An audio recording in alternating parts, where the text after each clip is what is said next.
Welcome to EPG Pathshala. I'm Dr. Anita Bhela from the University of Delhi, and today we are going to do the module which deals with Lionel Trilling and Freud as literary critics. This module is to be read in conjunction with the module on Freud and literature. This module will be presenting Trilling and Freud as critics of literary arts with special reference to Lionel Trilling's The Liberal Imagination.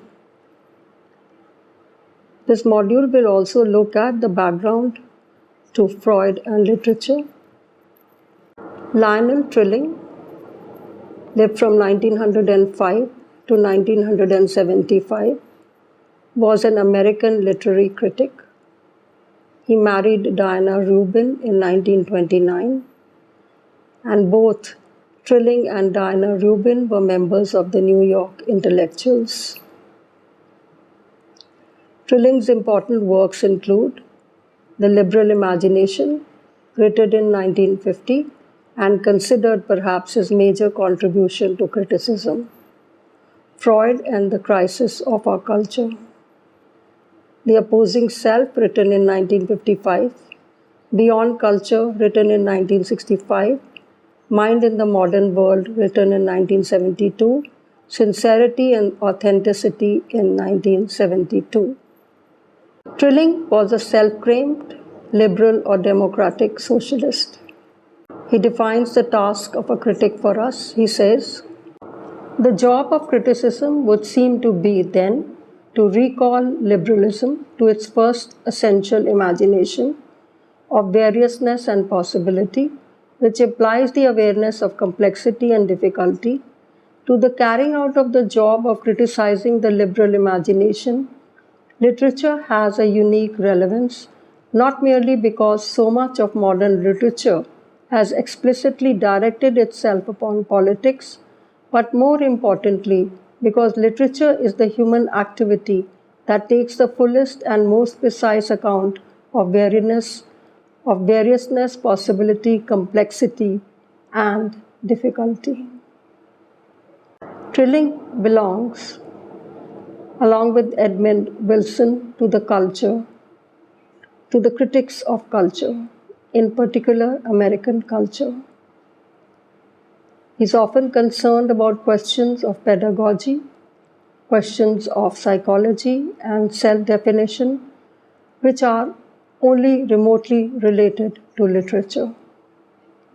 Politically, Trilling preserved his liberalism. Here it rather refers not to the general idea of socialism, but here it refers to the belief in progress, in humanitarianism, in human and civil rights, in equality for the Negro, and of course the Jew, still discriminated against in the academy. Trilling loved to read Jane Austen, Henry James, and E.M. Forster because they represented the culture of creativity. He says that he sees literary situations as cultural situations, and cultural situations as great elaborate fights about moral issues, and moral issues have something to do with literary style. He feels free to begin with what for him is the first concern, that is the animus of the author, the objects of his will, the things he wants or wants to have happen. Three aspects of Lionel Trilling as a critic. He observes the representation of self in the literary works. He observes the representation of characters in their society, and he also observes the ethics of the author's formulation of the literary arts. As said earlier, Trilling was a liberal Democrat, and he read literature from the sociological, psychological, and ethical points of view. He felt that these three points of view expose the strength of literature. He thought that man revolves around the entities of the self, the society, and of morality, and that literature is the best means of exposition of these three entities. That is why he observes literature as an exposition of the cosmopolitan self, the society, and morality, and he considers literature as cosmopolitan writing. He says the characters in literature, Shakespeare's Hamlet or Iago or Osborne's Jimmy or Conrad's Marlowe and Coates, of course, are characters in literature, but they are also representatives of our psyche. They all represent something of our psyche, something of our own mind, something of our thoughts. And therefore, they become permanent scepters that seem to be controlling our mind. And that is the reason why a Hamlet or a Iago is still popular. Why? Because they are part of our psyche. Characters in literature represent our psyche. Literature is an ever-existing, ever-living phenomenon. For reading literature, one should have multiple perspectives. A peculiar perspective or obsession with a particular point of view of a reader will fetch him nothing from the reading of literature, but simply as a narration of a story related to a piece of publication, nothing more.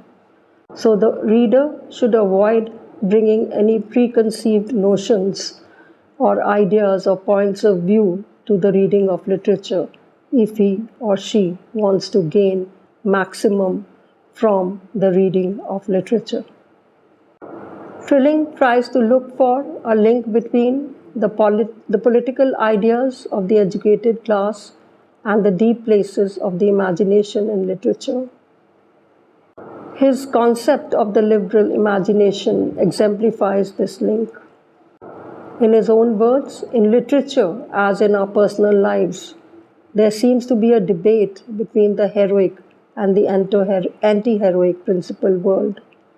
Natural rhythm of the psyche, an alternation of commitment to the superego, which is the repository of our governing ideals, and to the id, which is the focus of our instinctual drives. It's important to understand the concept of id, ego, and superego taken from Freud. The id is the unconscious, and it is based on the pleasure principle, and it has its desires and it wants them fulfilled.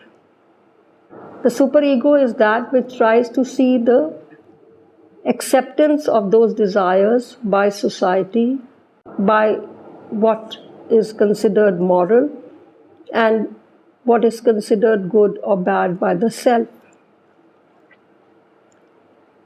The ego tries to create a balance between the superego and the id by finding some rational ways of fulfilling the desires of id without having to go against social norms and moral norms of society.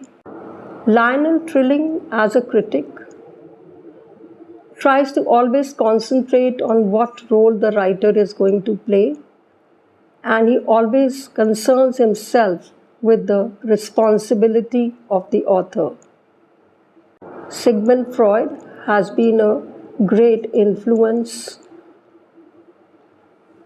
at the time in the 19th century when he was born, and he formulated his ideas or propagated the psychoanalytic theory.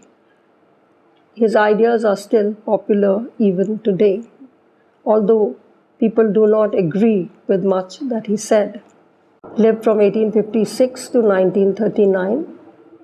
He was himself a medical neurologist, a medical scholar, who had also studied philosophy and other disciplines.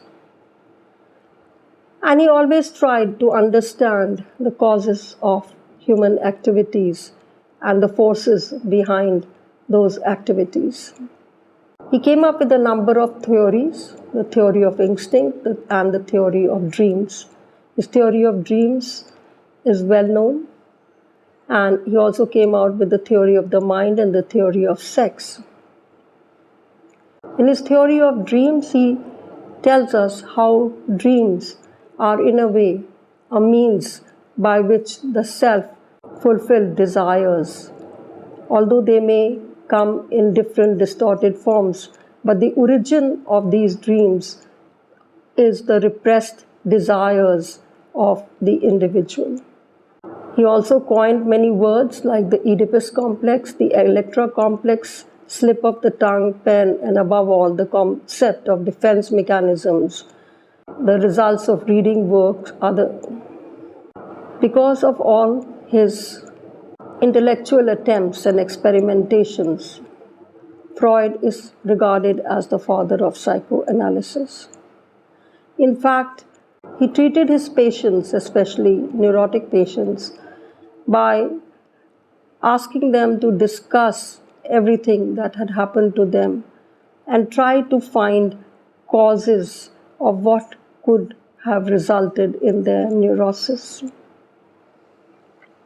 He would sit with his patients patiently in the room and talk to them about their problems and then prescribed his medications. He spread and promoted psychoanalysis as medical experiment and psychoanalysis related to literary criticism. And he established schools, societies, and forums for promoting his science. Freud's ideas may be commonplace today, but he was the progenitor of many ideas with which today we may agree or disagree, but they have become a part of our psyche. Talked about ideas relating to human feelings, human emotions, and human conduct. And even those critics who do not agree with either his psychoanalytical experimentation or his psychoanalytical theory of the mind, yet they borrow many phrases taken from Freud, such as depression and narcissism, and also very often use the term Oedipus complex in interpreting literary works or in understanding human behavior. Let us take a look at Freud's theory of dreams. Freud introduces eros as a productive energy, and he conceptualizes the theory of dreams and repression in Beyond the, and he expresses many of his ideas in Beyond the Pleasure Principle. He introduces what is called thanatos as destructive energy, and which is called the principle of psychic inertia. Many of his essays discuss psychoanalysis as therapy. Some of these essays are Project for a Scientific Psychology, The Etiology of Hysteria, On Dreams, 3 essays on the theory of sexuality, Family Romances, Notes upon a Case of Obsessional Neurosis, and From the History of an Infantile Neurosis. We have just been told in brief about the id, ego, and superego. We'll go into it in a little bit of detail. Freud proposed that the human psyche could be divided into 3 parts, that is the id, ego, and superego. Freud discussed this model in the 1920 essay Beyond the Pleasure Principle and fully elaborated upon it in The Ego and the Id, written in 1923. Here he developed it as an alternative to his previous topographic schema, that is the conscious, the unconscious, and the preconscious. The id is the completely unconscious, impulsive, childlike portion of the psyche that operates on the pleasure principle. It is the source of our basic impulses and drives, and it seeks immediate pleasure and gratification. Freud acknowledged that his use of the term id was not his own, and that the superego is the moral component of the psyche, which takes into account no special circumstances in which the morally right thing may not be right for a given situation. The rational ego attempts to create a balance between the impractical hedonism of the id, hedonism meaning the indulgence in the pleasures, and the equally impractical moralism of the superego. That is, the id and the superego sometimes are in conflict. Therefore, it is a part of the psyche that is usually reflected most directly in a person's action through the action of the ego. But what happens? When there is too much repression, when overburdened or threatened by its tasks, it may employ defense mechanisms, including denial, repression, undoing, rationalization, and displacement. This concept is usually represented by the iceberg model. The iceberg model represents the roles of the id, ego, and superego, and the manner in which they relate to conscious and unconscious thought. In Beyond the Pleasure Principle, Freud compared the relationship, as one can say, between the ego and the id to a charioteer and the horses that drive the chariot. The horses are the symbols that provide the energy and drive. On the other hand, the charioteer is that which provides direction, that is the ego. What about Freud as a literary critic? As a literary critic, Freud has expressed his views in his essays entitled Obsessive Actions and Religious Practices, Creative Writers and Daydreaming, Leonardo da Vinci and a Memory of His Childhood, Totem and Taboo, The Theme of the Three Caskets, The Moses of Michelangelo, and Contribution to a Questionnaire on Reading. These essays are further discussed with reference to his other essays on narcissism, An Introduction, Instincts and Their Vicissitudes, Repression, the Unconscious, and Mourning and Melancholia. Freud felt that literature was a means of fulfilling the unfulfilled desires of the mind. And it was not only for the reader, but for the creator of literature as well. Therefore, the creator was as neurotic as the reader. His views on religion. Religious faith is also a defense mechanism. He applied the principles of psychoanalysis to theology and personal faiths. Religion, according to him, is a veil to truth because it is 3 times distortingly presented based on 3 views. Religious concepts are transmitted in 3 ways and thereby claim our belief. Firstly, because our primal ancestors already believed them. Secondly, because we possess proofs which have been handed down to us from antiquity. And thirdly, because it is forbidden to raise the question of their authenticity at all. He also thinks, as I said earlier, that literary artists are daydreamers, and literature is a way of fulfilling the writer's own repression. He tries to explain through the understanding of Oedipus complex in Oedipus Rex and gives the example of Hamlet, that is, the repressed impulses of Hamlet. Hamlet seems to be suffering from the Oedipus complex.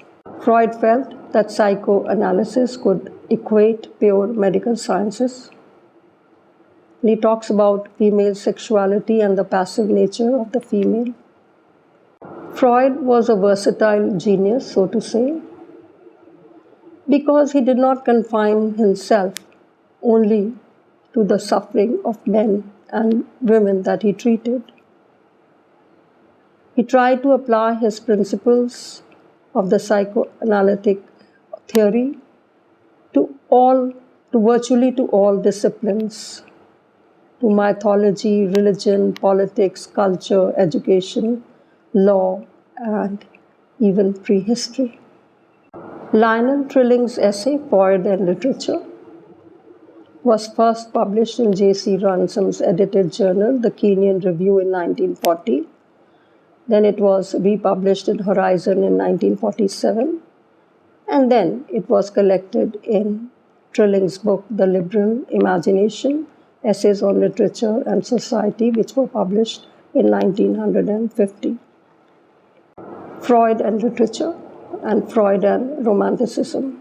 Freud felt that although the practices of Romanticism and psychoanalysis were different, yet they had much that was identical to them. For Trilling, much of Freud's postulations are the result of his having read the Romantics and the Romantic literature, and that they influenced him.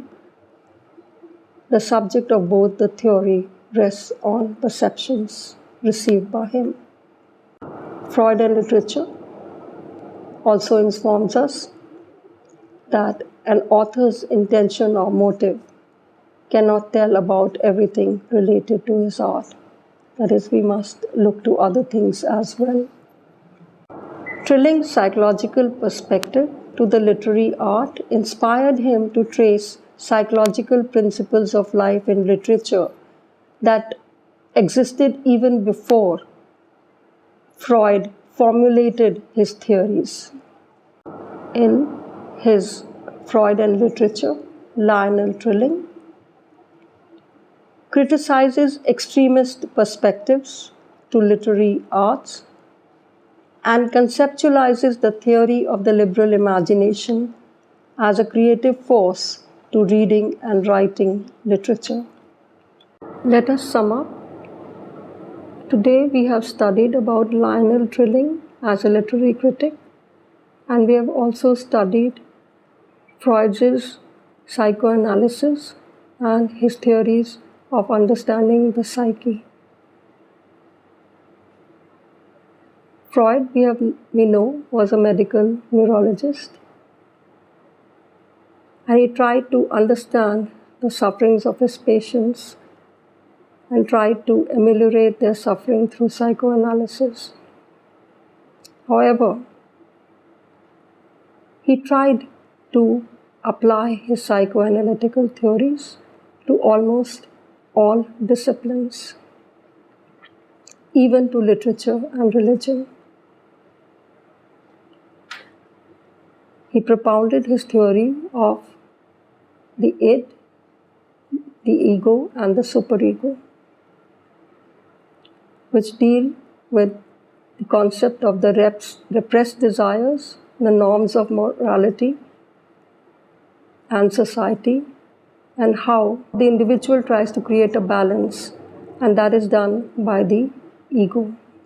Freud went so far as to say that all literature is an expression of those unfulfilled, repressed desires of the artist,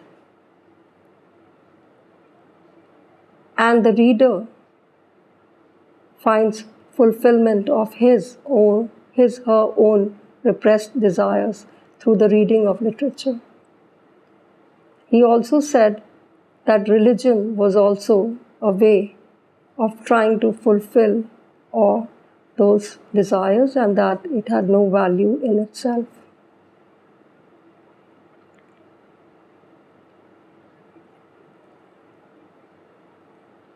Lionel Trilling, as a critic, tries to understand Freud and comes to the conclusion that all extremist tendencies towards understanding should be eschewed, and he pleads for the cause of the liberal imagination in this regard. For more information, go to the e-text. Thank you.